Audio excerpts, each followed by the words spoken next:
Bapak bukan anak, anak bukan Roh Kudus, Roh Kudus bukan Bapak. Ketiganya adalah Allah, gitu ya? Betul? Ya. Oke. Ya. Allah ya. Nih. Kelihatan enggak nih? Waduh. Tertarik boleh digedein yang full itu enggak? Supaya kelihatan. Masih kebaca sih ini sebenarnya. Kebaca sih. Gimana ya supaya kelihatan atasnya? Keluaran 7 nomor 1. Allah itu ternyata Musa. Gimana itu? Jadi Bapak, Putra, Roh Kudus itu adalah Musa, begitu? Oh, itu kan Apa? Itu kan apa? pengertiannya beda deh Apa? itu. Ayo, enggak. Jadi 3 pribadi tadi, satu hakikatnya Allah. Ini Allah ternyata Musa. Gimana? Ayo lo. Kan sebenarnya sudah jelas itu loh di Keluaran 7 ayat 1. Aku bacain ya. Berfirmanlah Tuhan kepada Musa, lihat, aku mengangkat engkau sebagai Allah bagi Fir'aun. Nah, bagi Fir'aun dia adalah Allah. Ustaz Arif. Iya kan? Gedein yang full Ustaz Arif. Pakai komal 9. Nggak usah kemana-mana, Pak Adi. Ingat full layar saya yang kayak tadi 9 komal.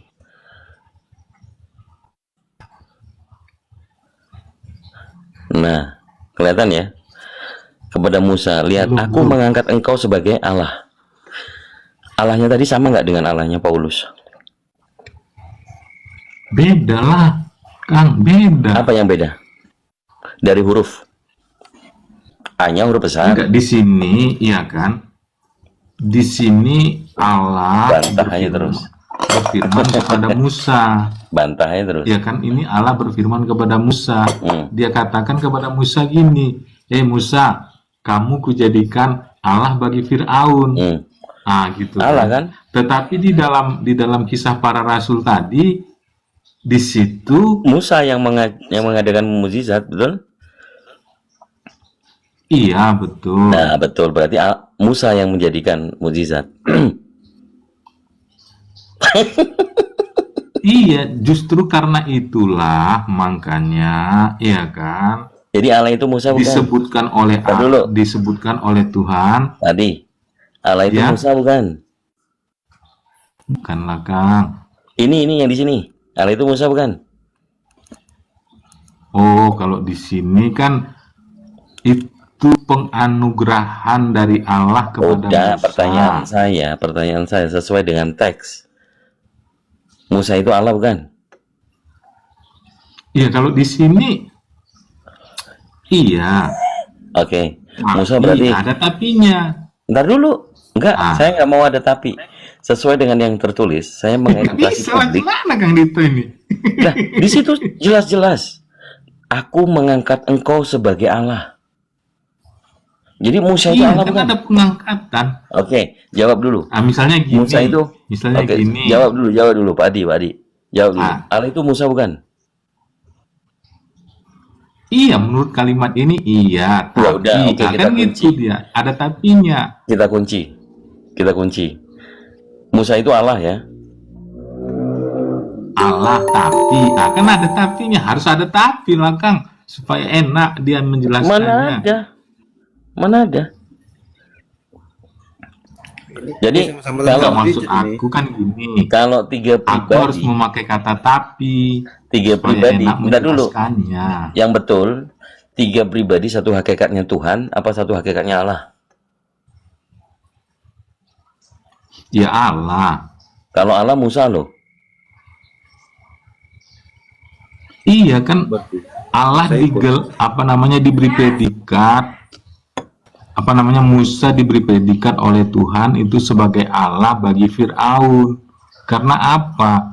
Karena karena Musa itu di hadapan Fir'aun selalu mengadakan mujizat-mujizat.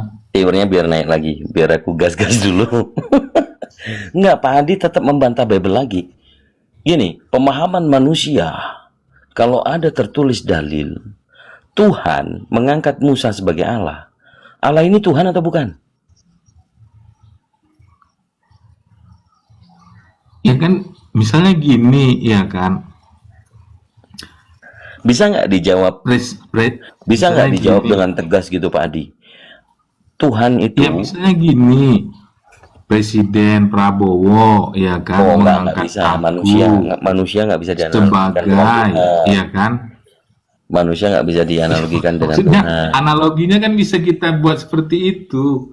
Biarin Nah, kan ini gitu. tak goyang dulu ini psikologinya, sabar. Enggak. Harus minimal begini loh, Pak.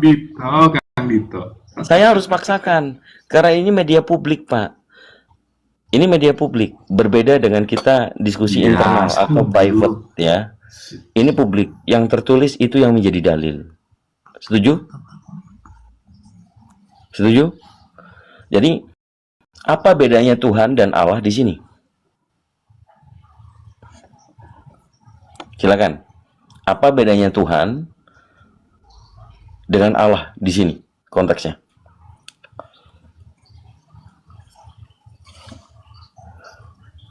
Ya, saya rasa perbedaannya Jangan dirasa. jelas. Perbedaannya Diputuskan. jelas. Yang di atas Tuhan sebagai pribadi, yang di kalimat berikutnya Allah di situ sebagai gelar yang disematkan atau diberikan Allah ke yang mana yang Musa. gelar? Oke, yang mana yang gelar? Yang Tuhan apa yang Allah yang gelar? Enggak, sama-sama gelar. Cuma Jadi gelar mengangkat yang gelar. di atas sebagai pribadi, yang di bawah sebagai Tuhan itu yang tidak ada diberikan pribadi, kepada Pak. Aduh, Musa. ngaco apa? Nih, oke. Langsung kita ke sini. Namun bagi kita hanya ada satu Allah saja, yaitu Bapak. Musa bukan? Ya bukan. Nah, ini udah beda lagi lah. Gimana, Kang? Kalau bukan, Ini kan- Tuhan tadi, sabar dulu. Kalau bukan, Tuhan tadi yang berfirman, ini Yesus bukan?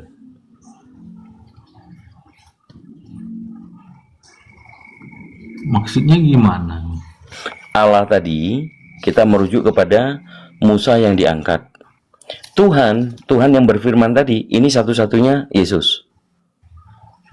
Ngerti nggak maksud saya? Belum, Kyo. Belum. Kalau belum, kita kembali lagi ke tadi. Nih, kita harus tuntaskan. Maka berfirmanlah Tuhan. Tuhan itu ada berapa? Satu. Allah ini, Tuhan mengangkat Allah. Allah di sini satu atau dua? Ya tetap satu sebenarnya, Kak. Oke. Tuhan satu, Allah satu. Ya toh? Yang ini Allah berapa? Tuhan berapa? Sebenarnya pemahamannya Kang Dito dengan pemahaman saya saya jangan berbeda. paksa pemahaman saya. Saya tahu dalam hal teologis tentang Tuhan dan Allah. Tadi sudah diruntutkan tuh. Awalnya adalah kita mengarah Paulus Allah. Tidak ada koma di situ. Kita parameternya membaca yang tertulis letterlek. Paulus Allah. Musa juga Allah. Yesus, Anda katakan Allah. Ya kan? Nah, di sini tadi Keluaran 7 nomor 1, Tuhan yang berfirman mengangkat Musa menjadi Allah. Tuhan di situ sama nggak dengan Tuhan Yesus ini, yang satu-satunya Tuhan? Ya beda lah Kang, Tuhan Musa dengan Tuhannya Yesus. Oke, kalau Tuhan Musa siapa? Enggak, maksud aku penggelaran Musa sebagai Allah dengan penggelaran Yesus sebagai Allah itu beda. Lalu?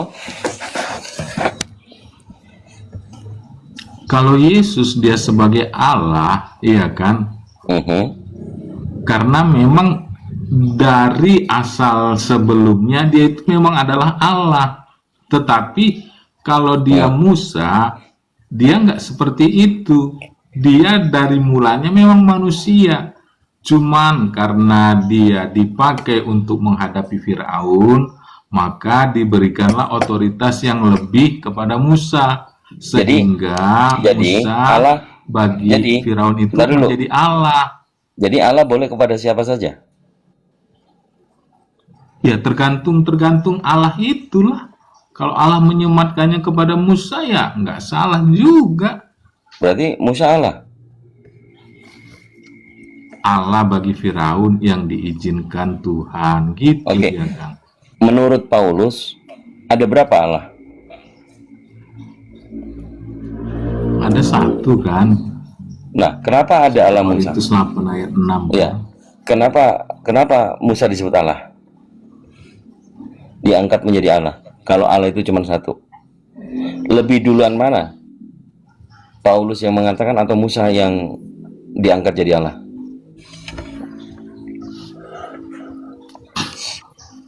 Karena gini, Musa itu kan hendak dipakai Allah mengadakan mujizat-mujizat, menyatakan keajaiban. Kata siapa? Yang membelah lautan siapa? Kan Musa kan yang belah lautan. Ya berarti dia diberi mujizat dong. Dia diberi mujizat dong berarti. Oke. Kalau yang ini diberi otoritas oleh Tuhan. Ya supaya dia menjadi Allah di hadapan Firaun, ya kan gitu. Iya, kalau yang ini yang di layar. Stop. Oke, kalau yang ini. Shalom. Ya, Pit. Malam. Kalau yang ini gimana ini? Allah yaitu Bapa dari Yesus Tuhan kita yang terpuji. Tuhan kita yang mana? Tuhan kita itu Bapa atau Yesus? Selama-lamanya. Tahu bahwa aku Tuhan ini kita baru itu Allah yang sesungguhnya. Bapa atau Yesus? Ini Allah yang sesungguhnya. Allah yaitu Bapa dari Yesus Tuhan kita yang terpuji. Pak Adi.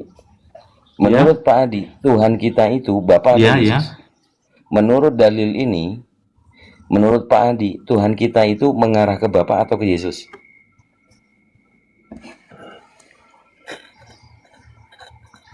Ya ke Yesus lah, Kang. Oh ya? Jadi Bapak bukan Tuhan? Tapi menurut kalimat ini, kata Kang Dito. Iya. Kalau ada dua opsi, yang mengatakan ini kan Paulus tentang yang dia sebut Theos itu, yaitu Bapa dari Yesus. Koma.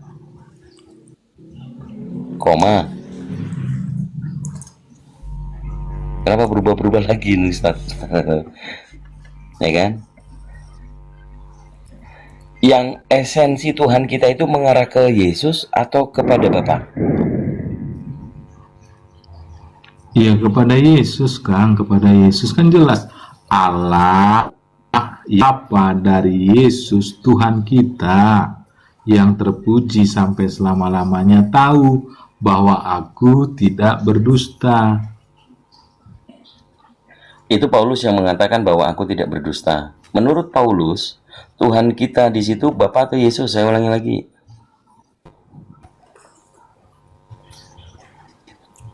Botak sudah.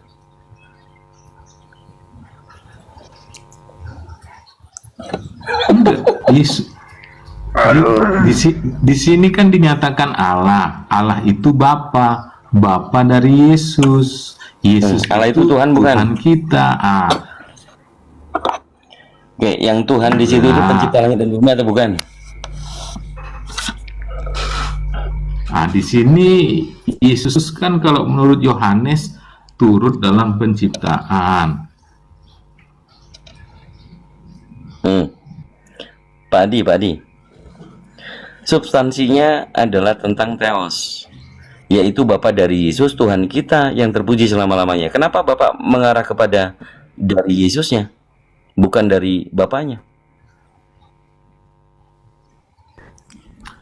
Bapak itu Tuhan bukan? Menjelaskan. Sabar dulu. Bapak itu Tuhan bukan? Bapak itu Tuhan atau bukan? Iya, Tuhan. Bapa itu pencipta langit dan bumi atau bukan? Iya. Di sini mengarah kepada Tuhan kita Yesus atau Bapa pencipta langit dan bumi? Kalau Tuhan di sini mengarah kepada Yesus. Jadi ada berapa Tuhan, Pak? Ya, Tuhan itu satu, cuman kan penempatan kalimat-kalimat. Oke. Menurut Bapak, Bapak itu Tuhan atau bukan? Iya, Bapak Tuhan kalau... Oke, cukup. Bapak itu Tuhan. Yesus Tuhan atau bukan? Iya, tuh ini kan. Yesus Tuhan, Bapak Tuhan. Ada berapa Tuhan? Iya, kalau seperti itu kita harus masuk dalam konsep Tritunggal, Kang Dito. Iya, Tritunggal itu Nggak tiga bisa Tuhan. dijelaskan secara... Iya, sabar. Tritunggal itu tiga, sabar. Tritunggal itu tiga Tuhan atau tiga pribadi? Tiga pribadi. Kalau tiga pribadi itu Bapak pribadi, bukan Tuhan. Iya tuh. Artinya pribadi itu kan dia memiliki apa namanya ya? Memiliki diri sendiri kan gitu kan? Ini aku geserin lagi, Pak. Anak-anakku, jangan berbuat dosa. Namun jika seorang berbuat dosa, kita mempunyai seorang pengantara kepada Bapa, yaitu Yesus Kristus yang adil. Yesus Kristus ini sebagai apa? Tuhan apa pengantara? Iya, dia pengantara. Pengantara itu disebut Tuhan atau disebut manusia?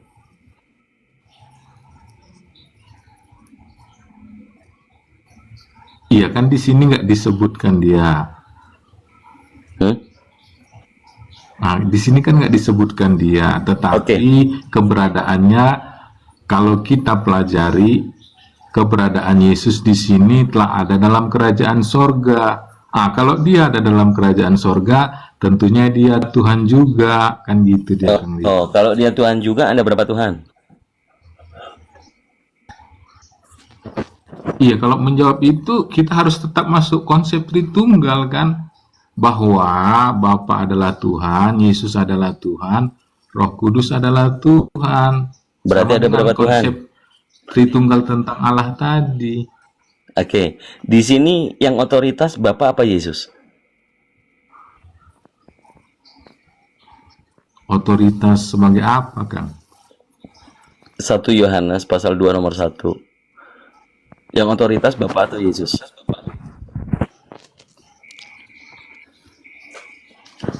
Yohanes 1 Yohanes pasal 2 nomor 1.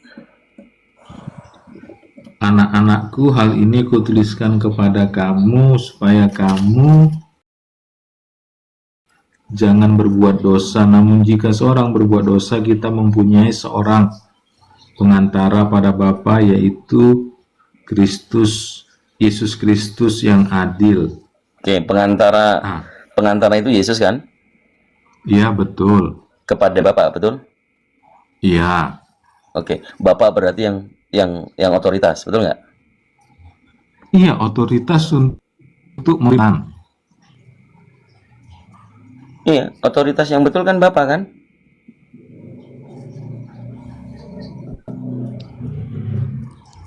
Iya, artinya kan gini, ya kan? Gini, ya. Gimana? Contohnya gini,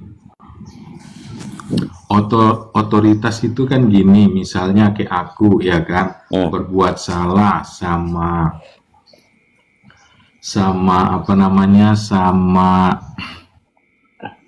kita buatlah waktu saya kuliah, ya kan, aku berbuat salah sama dosenku, ya kan, tapi kan aku memiliki ketua kelas dulu waktu kuliah, ya kan.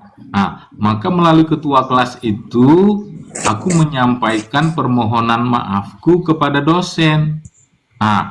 Dosen itulah yang mempunyai hak mengampuni aku atau enggak, memaafkan aku atau enggak, bukan si ketua kelas ini, kan gitu kan.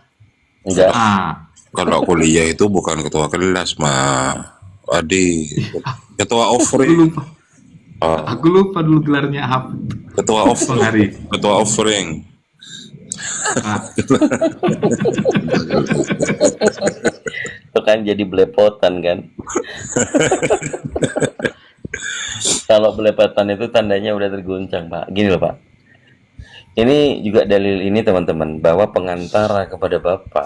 Pengantara ini dalam original teksnya adalah Parakletos. Yesus ini adalah jalan, betul, nggak ada yang salah. Tapi tujuannya adalah kepada Bapa. Bapa inilah yang otoritatif menjadi sang pencipta atau sang sumber. Kalau dia disetarakan pribadi dengan Yesus, ini agak lain, nggak bisa Pak Adi. Kalau ada konsep Tritunggal Bapa, Anak, Roh Kudus, Bapa, yang otoritas sang sumber itu Bapa, pencipta langit dan bumi. Di mana itu tulisannya? Matius 11 nomor 25.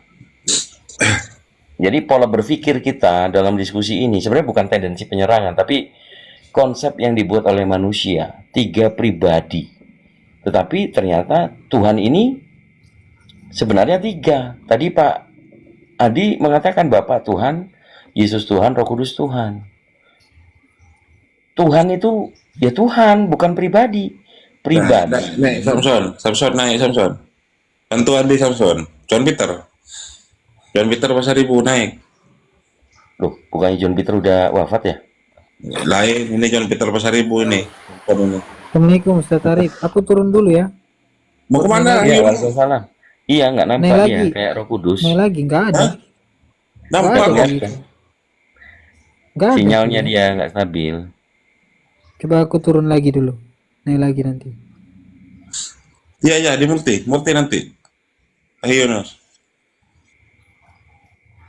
Ini ada Bang Fan, kan jelas itu yang ditunjuk Yesus sebagai Tuhan. Itu kan Allah atau Bapa. Masa lu nggak paham? Coba. Kita mempunyai seorang pengantara pada Bapa, yaitu Yesus. Pengantaranya ini Yesus kepada Bapa. Orang Kristen melihatnya gimana sih? Yang saya salah kali. iya. Betul lah gitu kan. Iya, Yesus pengantara kan? Iya. Pengantara itu bisa nggak disebut messenger atau rasul? Pelayan Tuhan. Ini kan udah berbicara dalam kerajaan sorga, Kang. Enggak. Berbicara tentang Jangan dunia. diblurkan. Biasaan kali Pak Adi ini kalau lagi bahas satu teks, kemudian bahas perikop lah apa segala macam. Nggak nyambung, Pak. Nggak nyambung.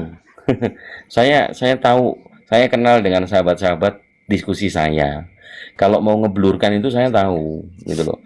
Tapi poinnya di sini, kalau merujuk kepada original teks, seorang itu manusia. Kalau mempunyai Tuhan pengantara, berarti memang 2 Tuhan. Betul nggak? Mempunyai seorang pengantara pada Bapa. Koma tuh, yaitu Yesus. Yesus inilah pengantara kepada Bapa. Dikatakan seorang karena dia manusia. Barang siapa yang tidak mengaku bahwa Yesus Kristus datang adalah manusia, dia antikristus. Memang Yesus manusia.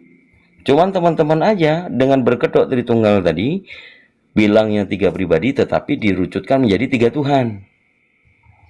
Karena takut dibilang 3 Tuhan seperti pagan, mengatakan pribadi. Ilustrasi pribadi, Pak. Pribadi ini hanya tertuju kepada makhluk yang bisa disebut 3 pribadi. Contoh nih. Ada laki-laki namanya Doni, KTP-nya Doni, agamanya Kristen, tempat tinggalnya di Golgota, ya kan? Ini Doni nih, laki-laki dia. Dia pekerjaannya suka bantu orang, dorong truk, pokoknya maco banget. Ini Doni. Sore hari, dia profesi kerjaannya adalah sebagai karyawan salon kecantikan. Dia dikenal oleh teman-teman pekerjaannya, dikenal dengan sebutan Nina. Bukan Doni lagi nih, Nina. Ya. Nina ini profesinya Doni yang kedua, pribadi kedua dari Doni, yang selalu pekerjaannya dalam hal makeup artis atau kecantikan. Itu Nina dipanggilnya, tapi dia Doni. Nah, karena Nina ini sering bergumul dengan perempuan, dia nggak nafsu sama perempuan. Dia nggak nafsu lagi sama perempuan. Begitu Doni atau Nina ini melihat laki-laki, dia nafsu. Dia nafsu melihat laki-laki, si Nina ini atau Doni ini. Akhirnya untuk meluapkan hasrat nafsunya, malam hari, jam 12 malam ke atas, dia menampili dirinya bahkan seperti perempuan yang cantik. Dia dikenal namanya Dona. Ini ilustrasi tentang tiga pribadi manusia. Jangan bawa presiden lagi. Nggak mungkin ada presiden bencong. Nggak mungkin ya. Itu dulu. Jangan ke sana. Ini ilustrasi laki-laki manusia. Tiga pribadi dalam satu manusia. Dia terlegalitaskan sebagai laki-laki namanya Doni. Di malam hari, si Dona tadi, Doni yang menyamar menjadi Dona karena pengen nafsunya tersalurkan, dia berlagak seperti perempuan dan memang seperti perempuan, tapi dia masih punya lato-lato. Nah, bagaimana nafsunya ini? Dia menjadi yang bukan AC-nya, tapi yang DC-nya, yang di lobangnya. Nah, itu dia. Jadi gambaran tiga pribadi ini pada saat Dona ditangkap, Doni juga ditangkap, Nina juga ditangkap. Ya, kalau Anda mau menyangkal, ini ilustrasi memang pribadi itu hanya untuk manusia. Kalau Anda salahkan silakan. Ini tiga kepribadian, satu manusia, hakikatnya manusia. Tapi dari satu manusia ini, dia memiliki tiga pribadi. Doni, Nina, dan Dona. Ketiganya adalah Doni atau manusia. Yang otoritas adalah Doni. Ketawa David. Jangan dulu, jangan. Contoh ilustrasi. Pada saat Dona ditangkap sama Satpol PP. Berhenti. Oh iya om. Itu kan kata si Nina, si Dona nih. Ya om, berhenti om, takut. Gitu kan. Siapa namamu? Dona om. Yang benar, jangan bohong. Mana KTP-mu? Dikasihnya KTP kan? Wah, ini namamu Doni. Iya om, saya ini Doni. Tapi saya juga Dona om. Kemudian dia menjelaskan, aslinya dia Doni, dia menyamar sebagai Dona karena hawa nafsunya ingin tersalurkan. Nah, lalu ditanya lagi, apa pekerjaanmu? Saya di salon kecantikan om. Kamu dikenal siapa? Teman-teman sama customer panggil saya Nina om. Nah, ini merujuk kepada satu pribadi yaitu Doni yang di KTP. Ilustrasi Tritunggal kalau dipaksakan untuk Tuhan, emang Tuhan ada berpikir seperti bencong begitu? Tolonglah. Ini ilustrasi bahwa pribadi itu merujuk kepada hanya manusia. Silakan kalian renungkan. Karena ini yang membuat adalah manusia dari Helenisme yang namanya terkenal, namanya Tertullianus. Dia melihat gambaran-gambaran dewa-dewi yang ada di Yunani dan juga dewa-dewi yang ada di Mesir. Lalu kalian percaya di Indonesia? Kenapa? Tiga pribadi ini hanya untuk makhluk. Ini yang disebut mempersekutukan. Kalau ada tiga gotong royong Tuhannya. Ini namanya musyrik kalau dalam Islam. Naudzubillahi min dzalik. Ada monoistik, beberapa gospel genosis yang diikuti oleh Arianisme atau Arianisme sebelum pra-Kristen dilegalkan. Itu banyak gospel, banyak Bible, tapi tidak dikanon, melainkan dibakar. Kalian belajar sejarah supaya pintar.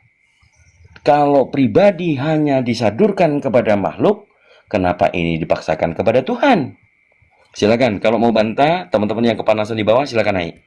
Itu pemahaman ilustrasi yang benar pribadi itu untuk makhluk. Itu dulu. Silakan. Saya Dito bukan Dita. Lanjut.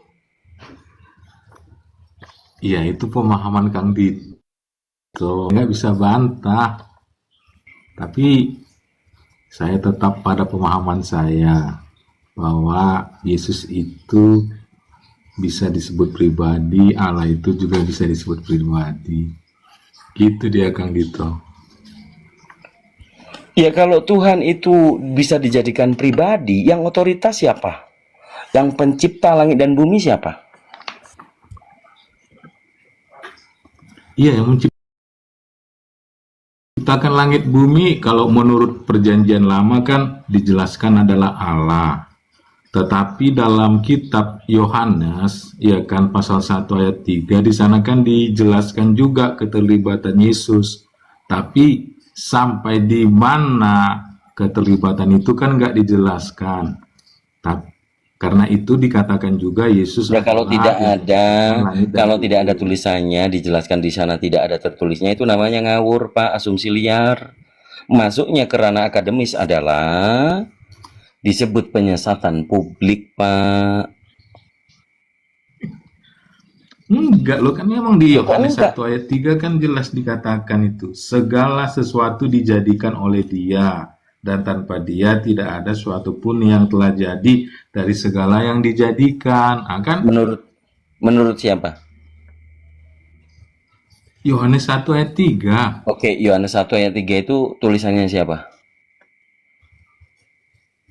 Tulisannya murid Yesus yang bernama Yohanes. Oke, berarti menurut Yohanes, karena bukan menurut Yesus kan? Tapi kan ini dikaruniakan kepada Yohanes kan.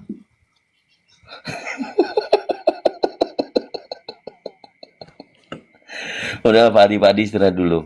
Ini ada David, karena Pak Adi dari tadi membantah tanpa data gitu loh.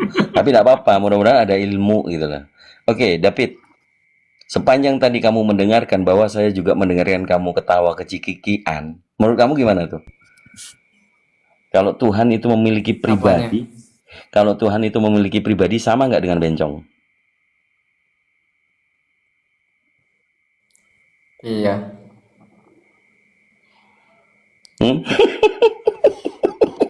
Tuhan ini bencong gitu maksud David. Iya pula Tuhan ya. Hemofrodit gitu. Masalah Jadi malu. bukan. Jadi malu. Mana sih David Jadi ini? malu aing. Malu aing. Ya, ini kita Sama bicara bencong. hal yang rasional gitu loh. Jangan menjadikan sesuatu itu karena teguhnya iman, pokoknya kalian salah. Itu persepsi kalian. Tidak seperti itu. Tapi kita nggak bicara tentang iman. Kita lagi tidak membicarakan tentang iman. Poin di sini 1 Yohanes pasal 2 nomor 1. Yesus itu seorang pengantara. Sama-sama yang ditulis oleh Yohanes. Kalian lebih percaya mana? Di mana Yohanes pernah mengatakan Yesus itu Tuhan bagi dia? Ada nggak? Ada tidak? Tulisan Yohanes, baik maupun surat-surat Yohanes, ada nggak dia mengatakan mengaku Yesus Tuhanku loh? Ada nggak? Tidak ada. Itu rasional. Sisi edukasinya ada di sana. Kalau jelas Yesus seorang pengantara, lantas kenapa kamu tuhankan?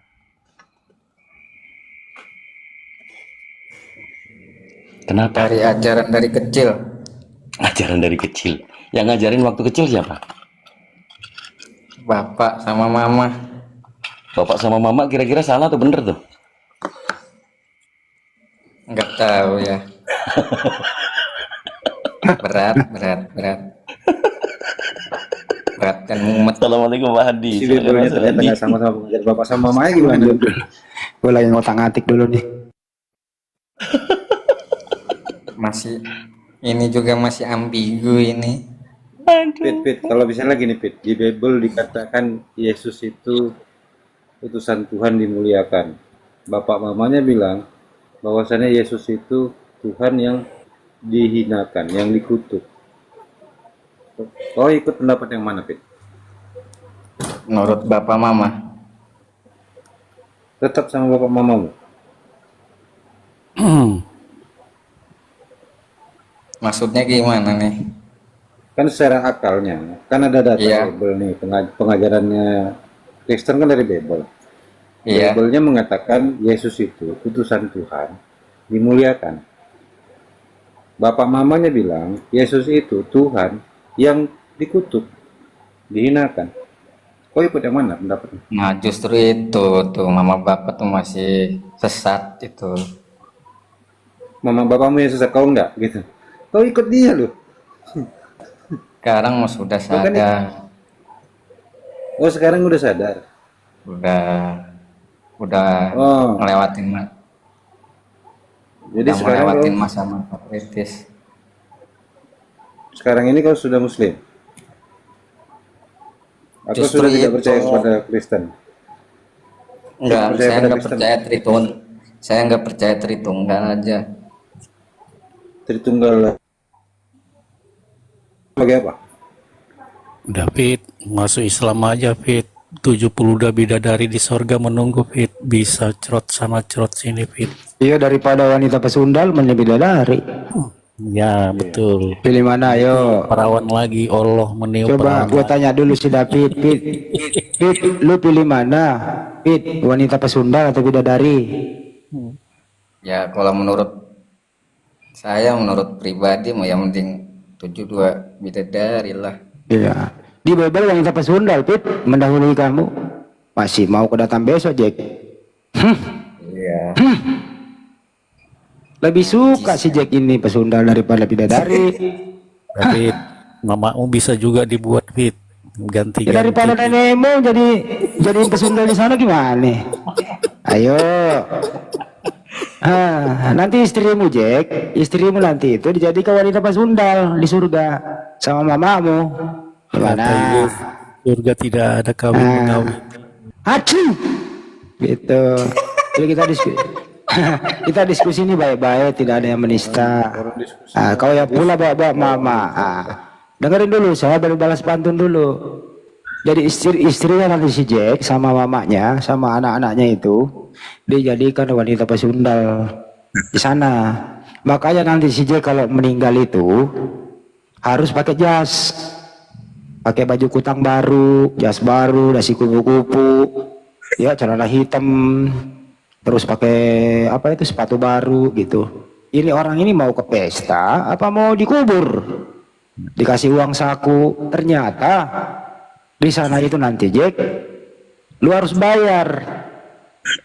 Lu bayar mantan istrimu sama mamamu di sana jadi pesundal.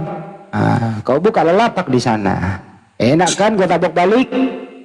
Orang enak-enak diskusi, lu menghujat. Datanya ada loh di Bible itu. Perkawinan Sesungguhnya aku Yesus berkata kepadamu. Nah, yang mendahului kamu siapa? Pemungut-pemungut cukai dan perempuan-perempuan sendal mendahului kamu masuk kerajaan surga. Jadi siapa yang duluan, Pip? Siapa yang duluan? Apa yang duluan? Yang duluan istrinya si Jack jadi pesundal di sono. Nah makanya jangan kau ke sono, istrinya si Jack udah duluan nungguin kamu. Jangan main sundal. Firman Tuhan. Ada datanya. Tampilkan dulu, Kandito. Matius 21:31 itu. Iya, bisa tampilkan Kandito, izin. Berapa? 21:31 Matius. Oh iya. Sabar. Gedein Kandito ya, digedein lah. Ya. Kayak sejak ini harus kita tabok pakai data.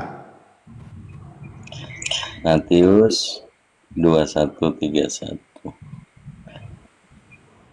Nemu aja ya ayatnya. Yang tadi yang gue tampilin Paulus jadi Theos. Gimana dong? Ditolak sama Pak Adi, dilawan. Jack minta naik lagi Bang Andi. Makanya kalau diskusi itu jangan langsung main seruduk. Tadi David sama Pak Adi ngobrol sama Bang Kandito sama Bejo, enak santai gitu loh. Tiba-tiba lu datang nawarin istrimu di sini, nggak laku, nggak demen sama istri lu. Oke, aku Ya, tambah lanjut. Siapakah di antara kedua orang itu yang melakukan kehendak ayahnya? Jawab mereka yang terakhir.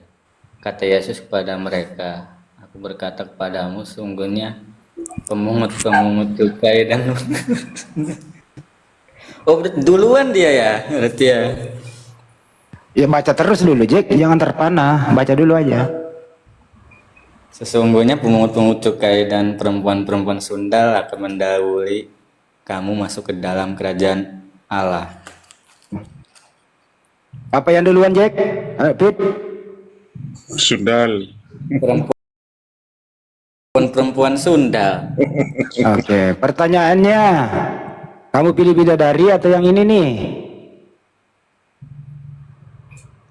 Ya jauh lah, bidadari lah. Soalnya yang menjadi perempuan sundal itu istrinya si Jack. Lu mau bekas istri si Jack? Enggak.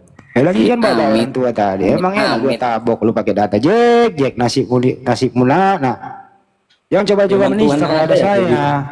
Kenapa kalau kau menista itu Bible menjadi balasannya? Di sini tadi baik-baik loh, kau datang-datang kayak begitu. Makanya Jack, kau sekarang persiapkan beli baju kaos baru, baju kutang baru, baju putih baru, dasi kupu-kupu, terus lengan panjang, celana hitam, sepatu hitam. Jangan lupa nabung Jack, kasih uang saku gitu. Ya lu pikir di sana ada yang gratis? Ya bayar lah Jack. Udah aja lu. Tapi persoalannya Jack, itu bekas istrimu di sana jadi pesundal Jack. Itu masalahnya. Udah ya, gua tabok balik ya. Nah kalau kita di Islam, kenapa kita ada dijanjikan bidadari? Karena kita di dunia ini itu menjaga kemaluan kita.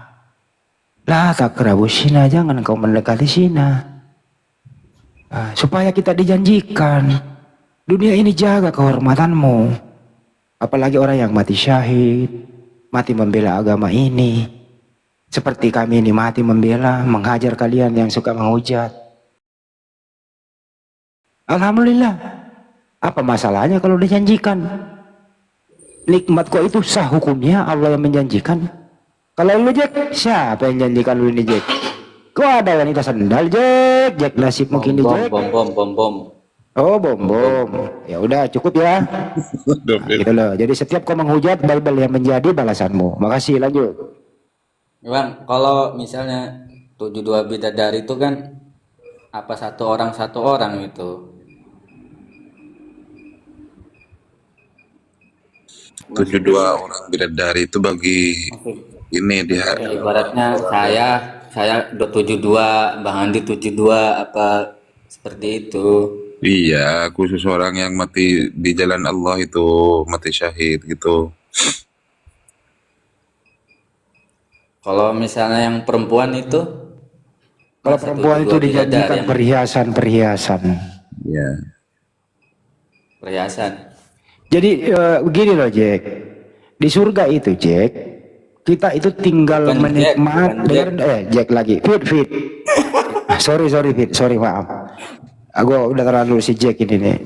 Di surga itu tidak ada lagi kerjaan kecuali menikmati. Itu ya, umur tidak pernah tua, gitu ya. Terus kemudian tidak kerja lagi, tidak berdoa lagi, tidak meratap lagi. Menikmati semuanya, ketemu dengan keluarga. Nah makanya umat Islam di dunia itu seperti dihukum. Artinya apa? Ya persiapan ke sana, ikuti seluruh perintah Allah. Ya. Meninggalkan seluruh larangannya, begitu. Itu. Jadi kalau kebalik si Jack ini kebalik. Di dunia ini dia nikmati semua. Kaki meja diembat, ya, kulkas dimakan, kunci Inggris, wah apalagi, babi ngepet diembat, asu juga diembat si Jack ini. Rakus, Ya karena mereka harus menikmati dunia ini. Kenapa persiapan nanti di sana diinjak lehernya? Apa namanya? Degarannya di neraka. Penghakiman. Ya gitu. Ya udahlah, saya udah balas habis si Jack. Kembali ke diskusi baik-baik kita ya, persahabatan. Kalau Jack naik lagi gua tabok lagi lu Jack. Pakai data tapi pakai data. Lanjut, terima kasih.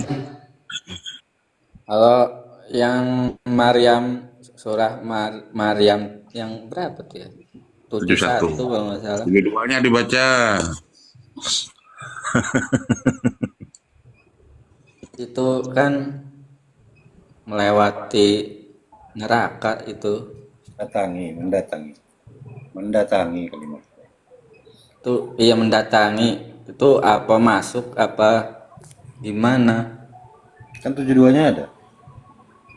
Bagi orang-orang yang mungkar, mereka akan dengan sangat menyesal bertekuk lutut. Tapi bagi orang yang bertakwa, maka dia akan diberikan jalan yang mudah untuk melalui masuk dalam surga. Itu hanya lewat. Yuk, suaranya kecil banget, banyak. Kecil lagi. Deketin mic-nya dikit, Bang Jo. Deketin mic-nya dikit. Kecil banget suaranya. Udah. Sebenarnya dekat, cuman ngomongnya memang nggak terlalu keras aja. Tapi nanti kaget Bang Andi, kalau keras-keras turun bukan? Jawabannya di 72, Bang David. Ya. Oh itu 72 lah. Orang yang bertakwa ya diselamatkan, dan orang kafir berlutut selamanya di neraka. Mendatangi itu Jack bukan berarti masuk. Ya tahu. Jack lagi. Fit, kalau kamu mendatangi kebakaran, kau ikut kebakar atau menonton kebakaran? Ya enggak lah. Ya, mendatangi neraka itu masuk neraka atau tidak?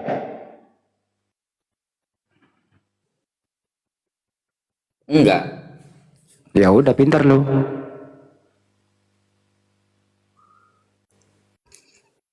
Lalu kalau yang katanya dicuci itu gimana? Gimana sih konsepnya? Apa sih? Gua nggak denger ya suaranya ngomong-ngomong apa? Dicuci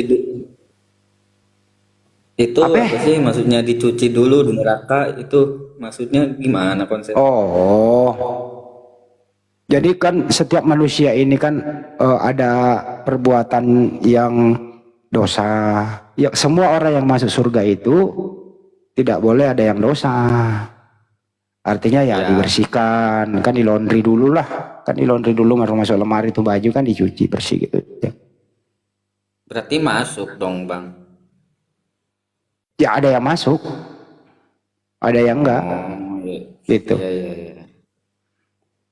Ya makanya kita berusaha itu di muka bumi ini supaya kami dibebaskan dari siksaan api neraka. Tapi ada satu dosa Fit, yang tidak diampuni oleh Allah Subhanahu wa taala. Lu mau tahu? Apa itu? Menyembah kecuali Allah Sang Pencipta. Membuat Tuhan baru. Itu tidak ada ampunan. Iya. Makanya Fit, lu harus bedakan mana manusia, mana Tuhan. Udah bisa sekarang mah. Ah? Udah bisa sekarang mah bisa membedakan. Ya, gampang bedakannya kok.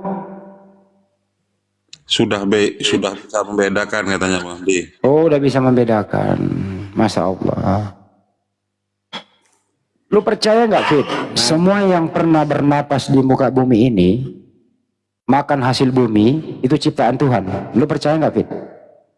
Percaya. Ya. Kalau Yesus pernah nggak ada di muka bumi ini memakan hasil bumi? Pernah. Berarti dia ciptaan Tuhan, betul? Iya kalau pakai akal sih ya kayak gitu. Kalau menurut logika mah ya manusia. Kalau menurut logika. Ya memang harus pakai akal tuh Fit. Iya, kalau tanpa doktrin emang ya manusia gitu. Bener. Menurut kamu doktrin itu merusak akal atau doktrin itu harus masuk akal? Merusak akal lah. Harus masuk akal loh. Iya, Ya, kalau ada doktrin mengatakan Yesus itu Tuhan, merusak akal atau masuk akal? merusak. Ya, merusak. Wah, udah pintar ini, tepuk tangan. Udah pintar si Dapin ini. Sebentar lagi jadi pelatih senam. Pelatih senam lagi, aduh.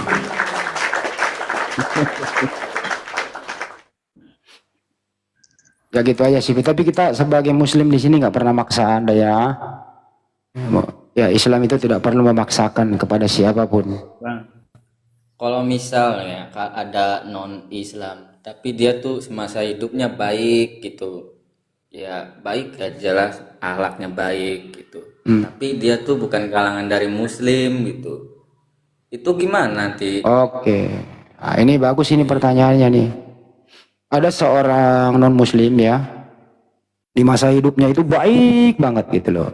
Saking baiknya suka bantu bangun masjid, suka membantu fakir miskin, suka bangun jalan, begitu. Ya, bantuannya itu berguna bagi orang lain, tapi sia-sia di mata Sang Pencipta karena dia nggak percaya Sang Pencipta. Jadi berguna bagi yang dibantu, terus menurut pribadinya dia tidak ada gunanya karena dia tidak percaya yang menciptakan dia. Tapi seorang itu misalnya kalau dia tuh polos gitu, ibaratnya ya percaya dengan agamanya itu aja, nggak pernah baca kitabnya apa gitu, orang tuh polos banget. Ya tetap aja, Pit, sepanjang dia tidak menyembah Sang Pencipta. Contoh nih, Pit, ya, saya kasih kamu duit lah sesuai kebutuhan kamu. Kamu minta terima kasih kepada saya atau kepada si Jack?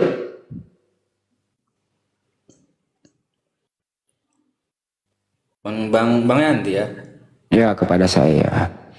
Allah Subhanahu wa Ta'ala, pencipta langit dan bumi, pencipta manusia ini, menciptakan si David, ya, diberi mata dua, kuping dua, hidung lubangnya dua, secara proporsional, diberi kepala, isinya akal, otak, begitu. Kaki dua, jalannya gantian, kan begitu. Gratis pula lagi. Sekarang, kalau kamu diberikan tubuh secara profesional, ganteng pula lagi lo. Kamu minta terima kasih kepada siapa? Kepada Tuhan yang menciptakan manusia. Siapa itu yang menciptakan? Ya Tuhan. Siapa nama Tuhan itu? Allah Bapa. Pintar lu. Cara berterima kasihnya nggak bebas terima kasih. Ada rukunnya, ada hukumnya. Kalau di Islam ya sholat 5 kali sehari. Pertama dulu mengucapkan 2 kalimat syahadat. Wajib itu persaksian. Itu bukan asal percaya aja. Kalau percaya terus tidak melaksanakan perintah ya percumis. Percumis apa percuma, Pit? Percuma. Kalau percumis kan makan cumi-cumi ya, Pit ya. Iyalah. Berarti amal dia itu sia-sia ya? Sia-sia, tapi berguna bagi yang dibantu. Terus amal itu dikemanain, Bang? Dia berguna bagi yang dibantu. Bukan di ininya, bukan Dia nggak dihitung. Yang nggak dihitung orang dia menyangkal yang menciptakan dia kok. Oh. Benar nggak itu Ustaz Arif? Benar nggak kan itu? Benar nggak nih? Pak Yunus? Benar. Betul. Masya Allah, kirain saya gua salah pula lagi, aduh. Gue takut salah Kang Dito. Kan Dito deh nerangin deh Kang Dito, monggo.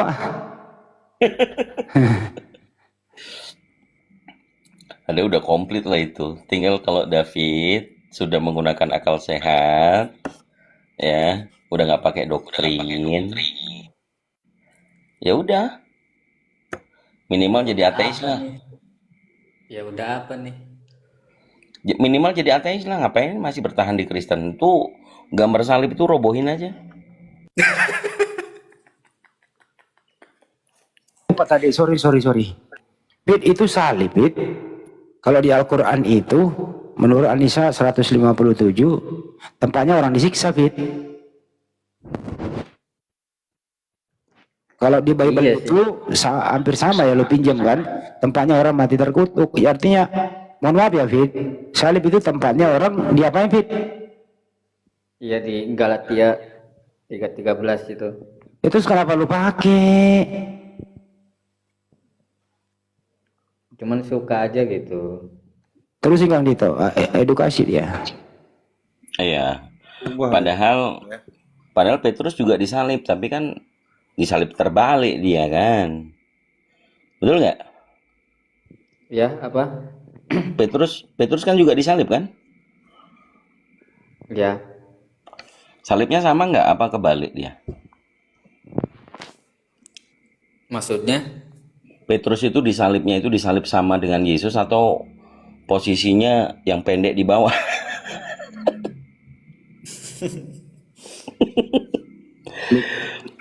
Udahlah, makin kesini makin kesana. Tuh Pak Junet tuh, naik Pak Junet.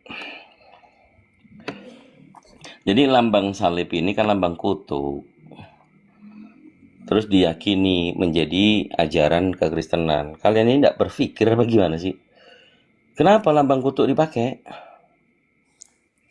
Apa yang mendasari lambang kutuk dijadikan lambang kekristenan? Itu menandakan kalian terkutuk semua. Betul nggak? kemenangan. Loh, kemenangan di mana? Orang mati kok. Kan mati. Ketawa lagi. Ustaz Arif. Pendeta juga salah. Ini saya luruskan. Benar kata David, kemenangan iblis.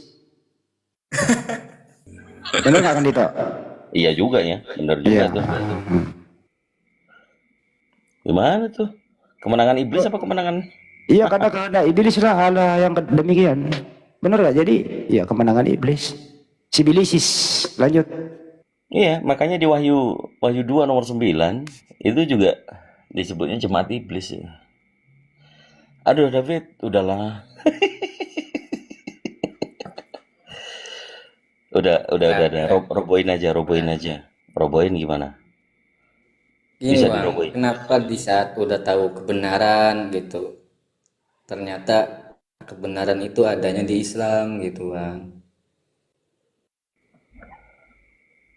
Asyhadu Yakin? Tar dulu Akhi Yunus. Kamu itu hanya berbicara atau memang dari dalam hati dan pikiran? Dalam hati. Ada yang Bang, maksudnya. Ya. Berarti kan saya udah menyadari gitu kebenaran. asyhadu Nah, di saat udah tahu kebenaran itu adanya di agama Islam gitu, yang notabene gitu berbuat rusuh terus gitu. Orang-orangnya gitu, orang-orang. Coba diulangi. Iya, maksudnya Kedua. udah tahu kebenaran Islam itu kebenaran. Orangnya udah, gimana? ya, orangnya itu buat rusuh.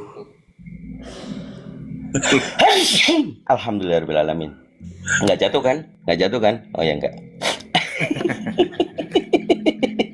Itu tadi bersih persahabatan. Oh iya. Itu kan membuat Nggak, iblis maksudnya yang menempel. Maksudnya orang yang membuat rusuh itu gimana maksudnya? Suka bubarin ibadah gitu. Oh, oknum itu. Harus diterangin kan itu, terangin. Apa gua yang nerangin? Oknum itu kalau dikali banyak itu. Alhamdulillah. Fit, kamu Nggak jatuh, kan? kamu tidak akan pernah memeluk Islam kalau kamu melihat oknum. Memeluk Islam itu lihat kitab sucinya. Itu Fit. Kamu juga nggak pernah menjadi Kristen kalau kamu melihat oknum. Bagaimana? Ya, saya tambahin. Coba Saya lanjut. tambahin Bang Andi. Saya tambahin Bang Ade. Tapi ini si David kayaknya menggema dia. Doubling. Gini David. Kalau kamu sudah meyakini kebenaran